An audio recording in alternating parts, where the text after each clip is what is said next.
Hi, it's Gary Kay. We're at InfoComm 2014, and I can't believe I'm actually standing with John Underkoffler. I am such a huge fan. For those of you who don't know, the vision behind Minority Report right here. John, I am honored that you're willing to talk to me today. It's a great pleasure. Thank you. It's a great pleasure. Well, look, you've got a new company called Oblong. Give us a quick overview of what Oblong does. Well, it's not that new. It's new like a teenager would be new, I think. But Oblong is dedicated to the idea that I and others of my co-founders have been chasing for 25 or 30 years, which is that the single most important thing we can do as designers and computer scientists and technologists is to give human beings a better user interface, right? Put a bigger bandwidth pipe between the human will and human synthesis and human design and human creativity and what the machine could help us with if we could talk to it properly, which today we kind of can't. So what was interesting is that we took a lot of ideas from the MIT Media Lab, where a bunch of us met in the late 80s and early 90s, and pulled them through Hollywood. We sort of distilled them and simplified them and showed them to the world as a kind of test in the film Minority Report. This is what computers could be like.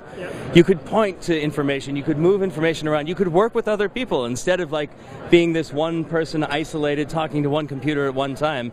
You could bring a bunch of people together to solve a problem, to work collaboratively as we do in the real world. Yeah, and so it's more than just simplicity. It's actually it's humanizing that whole process. That is the key, humanizing. And when you start talking about humans, what are you talking about? Well, you're talking about space. We move around in space. We're adapted and evolved to understand, spatial layout and how we relate to other inanimate and animate objects, and to not fall down and to move around and to make our way in the world. And computers have never understood that until now.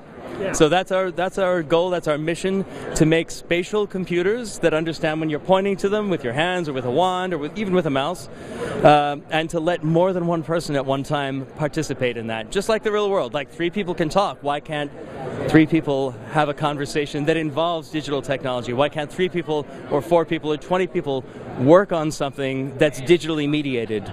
Well, in the movie Minority Report, you said by 2054 we would have that interface with the computers. But so based on what you're saying, we may actually have it before 2054. We are way ahead. Behind me is Mezzanine, Oblong's first turnkey shrink-wrap product, and it is the literal descendant of the Minority Report computer. So this is Minority Report made real.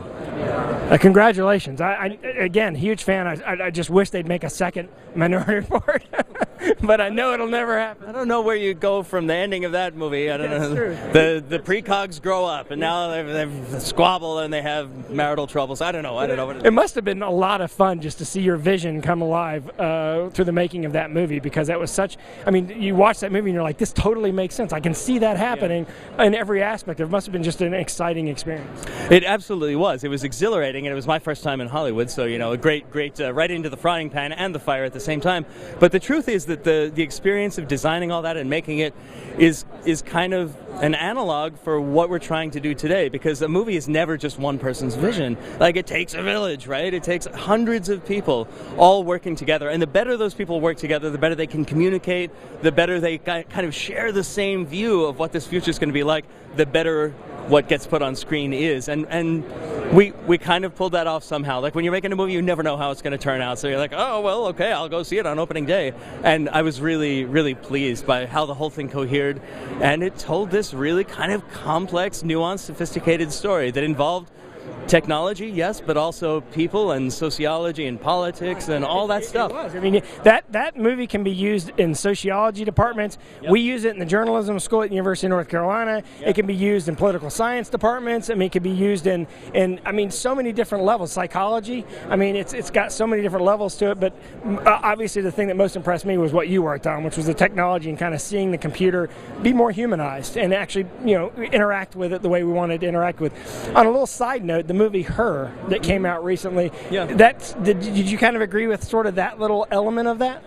The sort of humanistic point of view? Element of it? Yeah, and although most of those ideas were achieved more through production design than through like pixels flying around or overt technology, I think that's right. I think it's like the sense of what computers convey and how they choose to convey it, like the little flip open cigarette case, leather bound, whatever that thing was that he had. It was, yeah.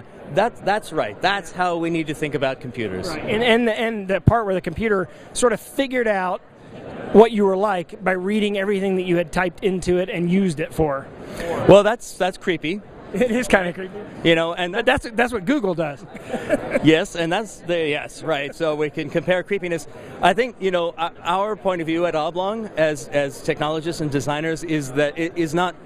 I mean, AI may get somewhere someday. It may not. I think the real point is that we're shortchanging the people part of the human-machine interface. So that if you get more capability into the human's hands, because here's the best computer in the room, right? Why not let this one see everything it needs to see to figure it all out? And that's where we are. Yeah. Well, look, I know you got to run to the airport. I appreciate you taking the time.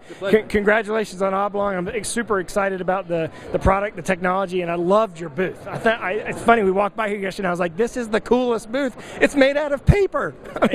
You basically just leave and just throw it in the trash can. Thing on fire. Yeah, that's how we get roll it up in the trash can. You don't have to pay any drayage. Exactly. I'm sure it's a little more complicated than that, but I'm sure it's part of your vision. This is Gary K, InfoComm Day 2. John Underkoffler, again, thank you. It's been an honor, and I appreciate the fact, number one, that you're here at InfoComm and that you took the time out to talk to me, so I'm doubly appreciative. So thanks for watching, everybody. Keep watching because we got a lot more to shoot.